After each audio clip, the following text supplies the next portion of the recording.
to introduce our speaker this morning, Bishop Dwayne Royster, Executive Director of Power. You know, one of my faves. You hear me a lot about Power up here. So, Bishop Royster is a son of Philadelphia, and he has pastored churches here for more than 2 decades.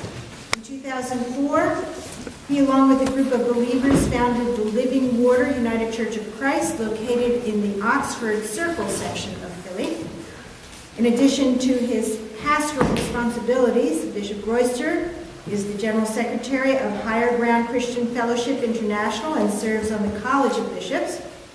He is the Executive Director of Power, the interfaith movement, Pennsylvania's largest faith-based organizing movement of 65, count them, 65 congregations, largely of Jewish, Christian, and Muslim faith traditions, and us. Okay? And us. Working for justice in Pennsylvania and beyond, and is a former councilman at large for the city of Norristown. Yay. Bishop Royster is a graduate of Geneva College's Center for Urban Theological Studies with a Bachelor of Science in Urban Ministry, as well as Lutheran Theological Seminary at Philadelphia with a Master of Arts in Religion degree with a specialization in the African American Church.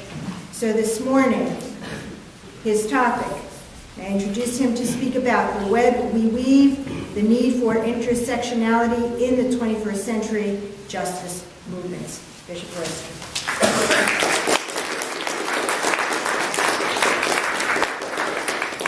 Good morning. Good morning. And thank you for the opportunity to come and share with each and every one of you today. I am excited to be here, and I do want to honor Leader Hugh in his absence here today. But he and I had a chance to talk this week, so kind of gave me some insight. I also want to thank Kate for her leadership this morning, and Roger, is it? Roger, for your leadership this morning in music. I'm actually a classically trained cellist. So I actually have deep appreciation for the music that you're playing this morning, and thank you for that. It was very good, and it's actually great to be able to be reflective in this space and time. I want to talk for just a little while. I want to acknowledge Rabbi Winkler from Society Hill Synagogue, one of the members of Power, to be here with us today. Thank you so much for being here. You surprised me when I saw you sitting there, so thank you very much for that. I am grateful to be here and to share with all of you, and I care deeply. I was telling Kate earlier this morning that the fact that the Ethical Humanist Society is a member of Power has not gone unnoticed around the country. Even with our affiliates in other parts of the country, it's actually helping them to think deeply about what it means to do this work together and to find common values and common morals to kind of direct and lead the work that we need to do together, which is part of my conversation about intersectionality today.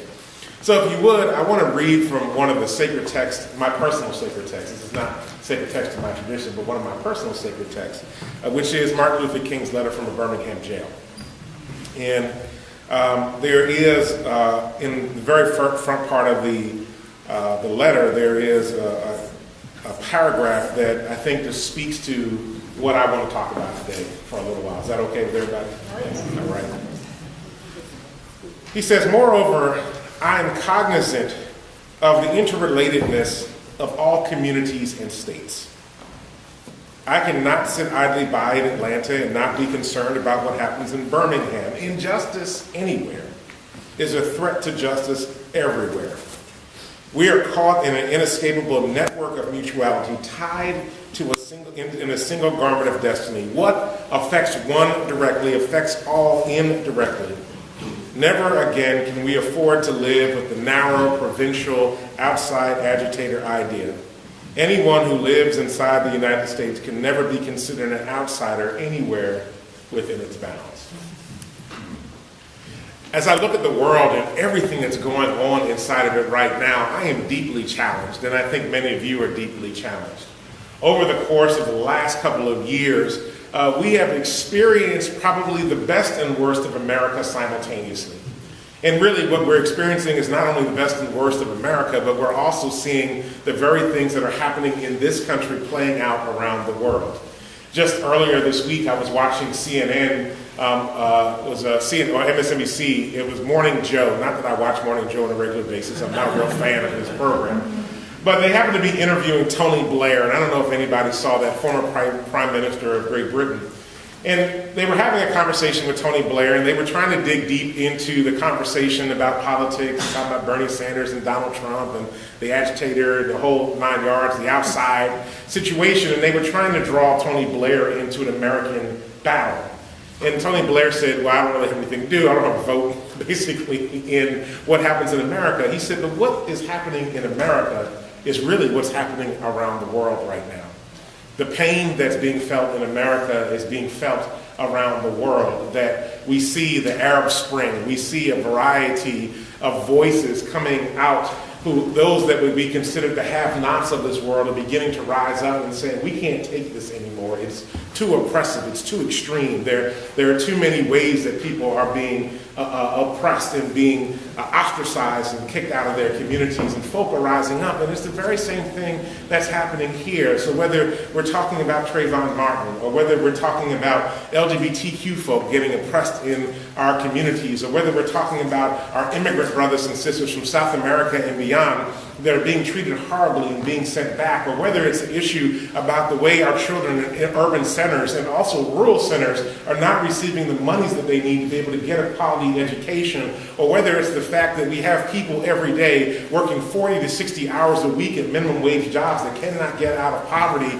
All these things are interrelated with one another, and the injustices that all these communities are experiencing all have impact on one another.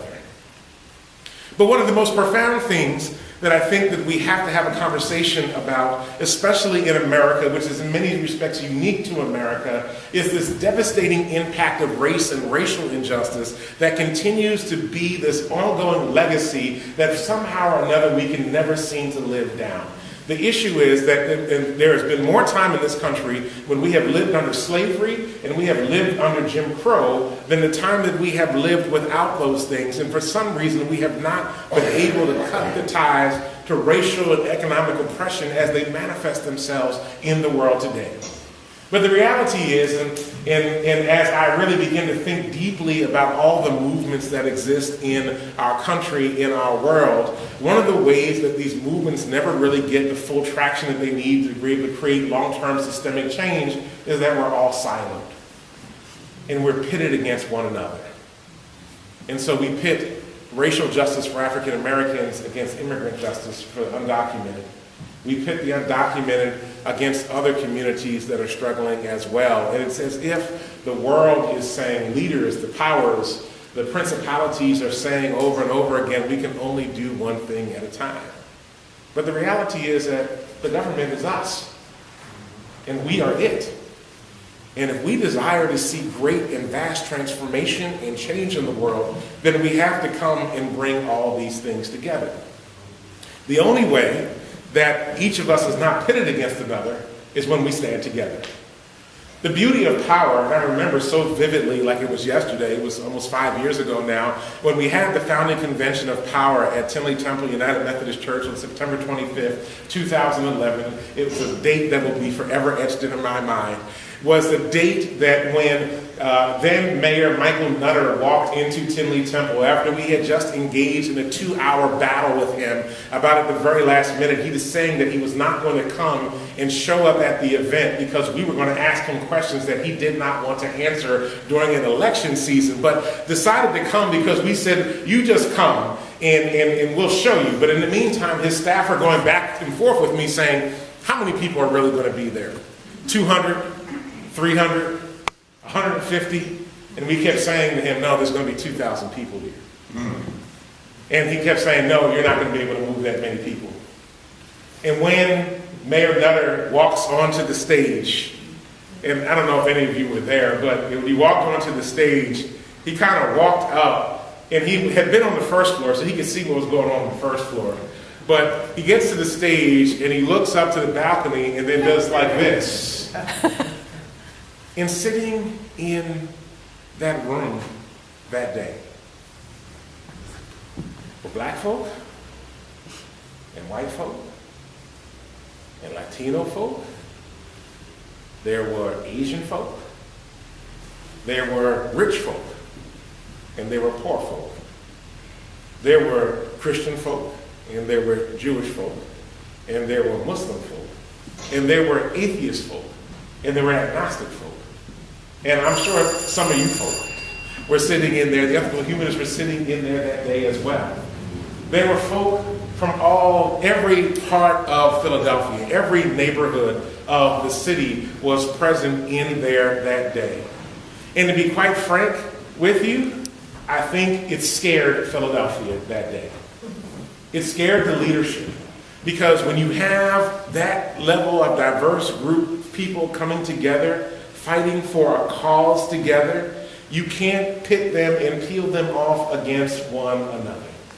Well, we are in a moment, not only again in Philadelphia, but around this country and world, where we have to bring all these movements together and say that we have to operate as a big web, seeking to envelop and hold and keep, and in some respects take our prey and drain the life out of it. And that might seem kind of violent, but let me suggest to you that I want to drain the life out of oppression. Yeah. I want to drain the life out of racism. Yeah. I want to drain the life out of discrimination. I want to drain the life out of all these things. But if I only pull a single strand of a web, it's not enough to be able to bring all these things together, to capture those things that are destroying our community. We've got to build a web, and it's going to be built by different things that are coming along so that we have a big web that catches the stuff that we don't want, so then we can wrap it up and suck the life out of it and be able to grow and prosper in our communities. Philadelphia is not just black, it's not just white, it's not just Latino or Asian or Native folk. Philadelphia is made up of all different kinds of people. But the problem is that we have so much struggling in our city. 30% poverty. Not quite, but it's almost there. 30%. Highest of any big city in the country. 40% of the children in Philadelphia go to bed hungry every night. Let me say that again. 40% of the children go to bed hungry every single night. We have a mass incarceration problem. Over 100 people every day are set free from the jails and the prisons in this state that are released back into the community with felony convictions that make it difficult for them to be able to find jobs. If somebody has served their time, they have served it, and now they need to move on with life, and we need to create space for them to be able to do that. We have an environmental problem. We were talking just a little while ago about Flint, but when the studies came out and they started looking at what's going on in Philadelphia, we're not in much better shape. Whether it's water or it's asbestos or the fact that we have old factories that were not living up to standards, environmental standards at the time, that are still present throughout our city. We have homes that are full of asbestos and buildings that are full of asbestos that we've tried to encapsulate. My congregation, when we bought our building not too long ago, discovered that we had asbestos tiles on the floor.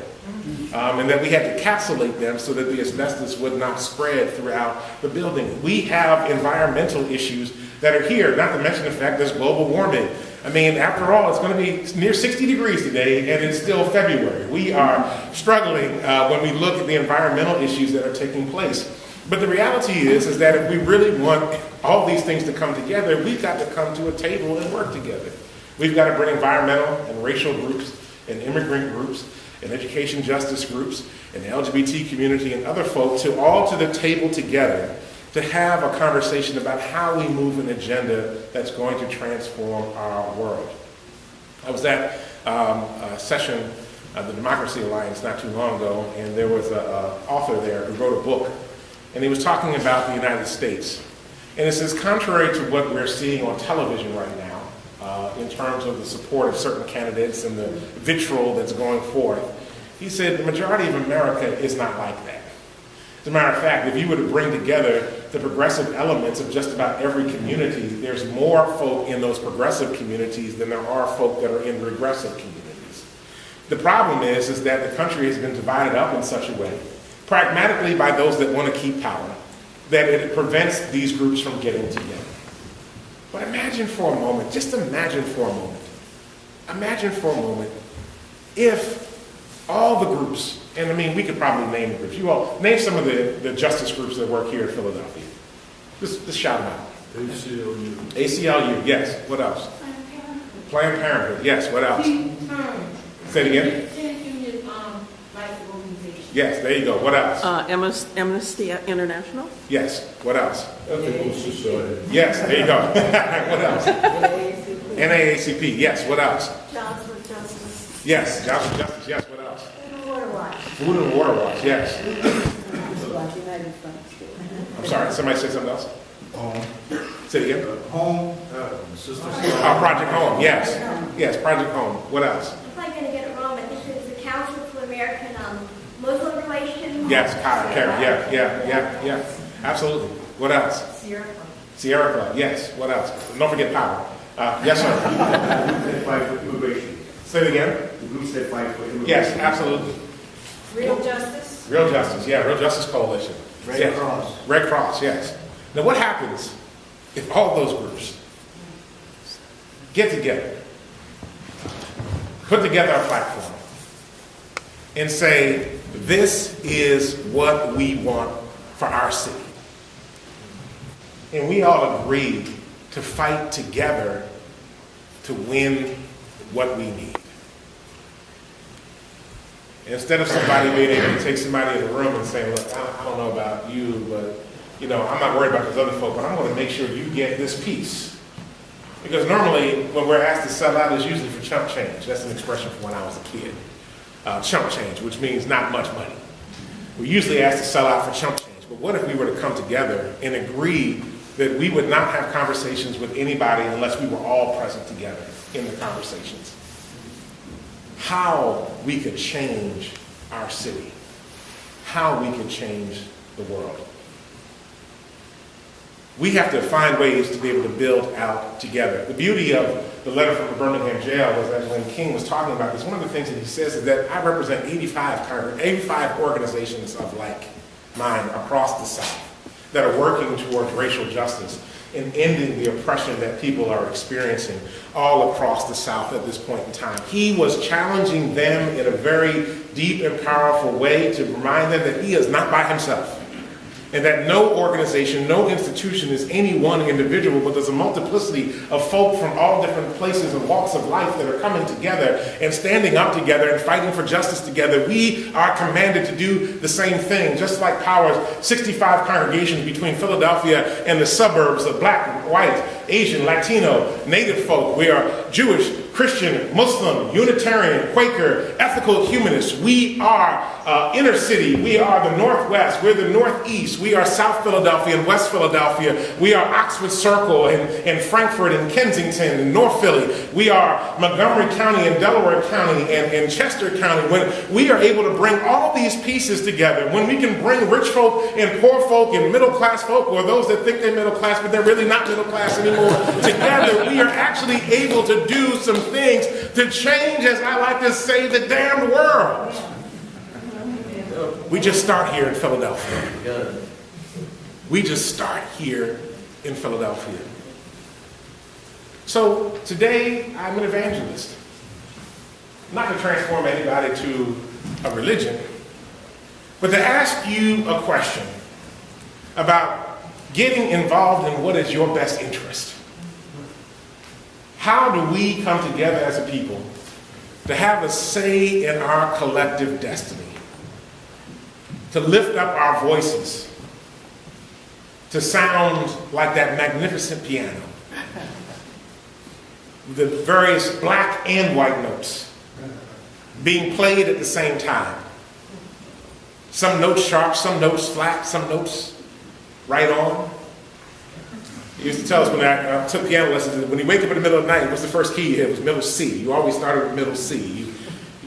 But all of that coming together to produce something that's beautiful and that will change us. Over the last couple of months, I've actually been doing a lot of work with environmental groups and having conversation with them. And one of the challenges about the environmental groups has been that they are predominantly white, middle class, and mostly have really no people of color at the center of it. And when we begin to think about how the environmental issues actually impact, the people that it impacts the deepest are people of color in the inner city. Every single day, there are fracking trains coming in from western part of Pennsylvania, coming through Philly, some of our toughest neighborhoods, bringing highly dangerous chemicals all the way in to the refineries that are on the Schuylkill River, or Delaware River. Yeah, and the reality is that though there's no conversation between people of color in the environmental groups in a really deep way. We've got to change that, because environmental issues are racial issues. A lot of folks looked at the education fight and said the education fight's really all about Philadelphia, and 80% of the students in the Philadelphia public schools are students of color, so people have made education a black issue or a brown issue. But the reality is that when we started looking at the suburbs, there are districts in the suburbs that are struggling with not enough money. There are districts in rural parts of Pennsylvania that are struggling with not enough money. We've got to be able to tell the story that the education battle is about our children, that all of us hold in common, and not just about black folk in Philadelphia that are struggling to get their school district together.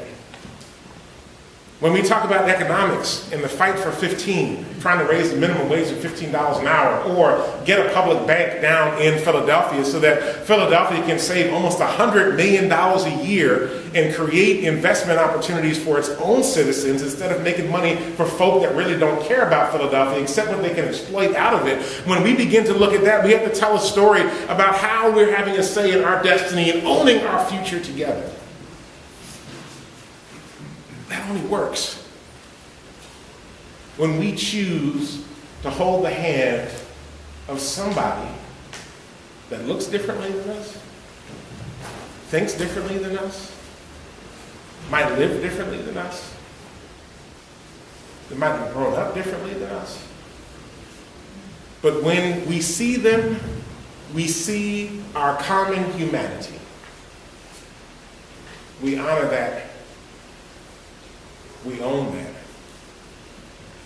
And then because we love this thing called humanity and recognize that we are caught up in an inescapable network of mutuality, we recognize that their success is my success.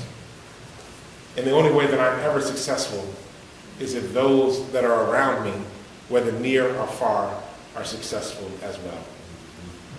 It is imperative that as we consider the 21st century and the work of justice, the only way we create real change is when we come together, we build power, not the organization, build power, and press and have a say in our collective destiny.